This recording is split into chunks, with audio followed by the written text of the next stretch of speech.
مجھے اشفاق صاحب کے قدموں میں دفن کرنا ہے۔ بانو قدسیہ اور اشفاق احمد کی محبت کو موت بھی شکست نہ دے سکی۔ میں گھر میں صرف ایک بیوی اور عورت ہوتی ہوں جسے روٹیاں پکانی ہوتی ہیں اور گھر کے کام کرنے ہوتے ہیں۔ یہ الفاظ ایک ایسی بیوی کے ہیں جس نے اپنے شوہر سے لازوال عشق کیا۔ یہ الفاظ بانو قدسیہ کے ہیں جنہوں نے اپنے قلم سے کئی یادگار ناول تحریر کیے۔ کرداروں کو تخلیق کرتی یہ مصنفہ اپنے گھر میں ایک مشرقی بیوی تھی جو اپنے شوہر سے بے پناہ محبت کرتی تھی۔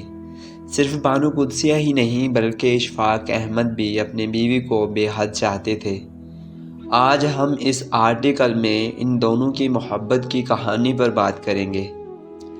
ہجرت کر کے آنے والی لڑکی بانو قدسیہ کا تعلق بھارت کی ریاست گرداسپور سے تھا۔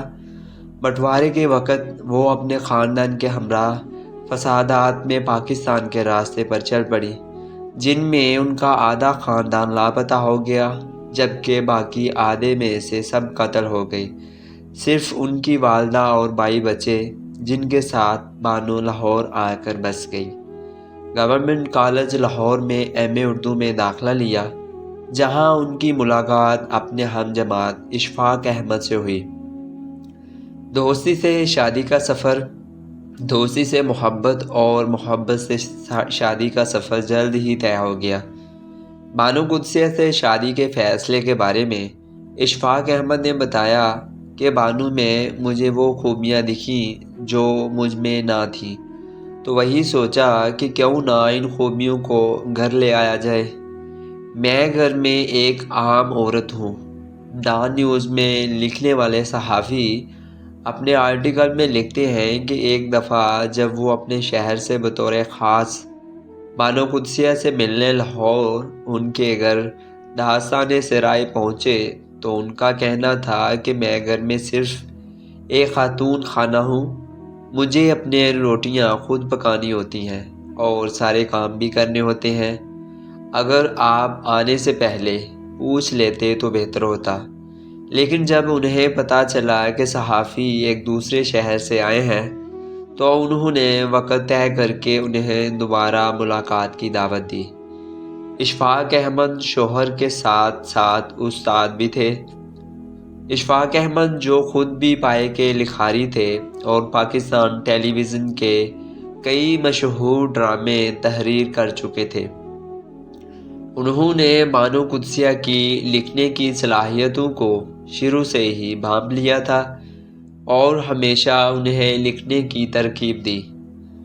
اشفاق احمد کہتے ہیں، کبھی مجھ سے 2 قدم آگے ہو کر لکھو، کبھی 2 قدم پیچھے، تاکہ مقابلہ سخت رہے۔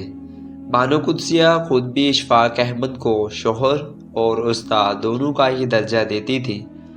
شوہر کے سامنے کبھی بڑائی نہیں دکھائی۔ بانو قدسیہ اشفاق احمد سے اتنی محبت کرتی تھی کہ خود کو بھی ایک جانی مانی مصنفہ ہونے کے باوجود ان کے گھر آنے جانے والوں کو اس بات کا احساس تک نہیں ہوتا تھا کہ یہ وہی خاتون ہیں جنہوں نے اتنے بہترین کردار تخلیق کیے ہیں۔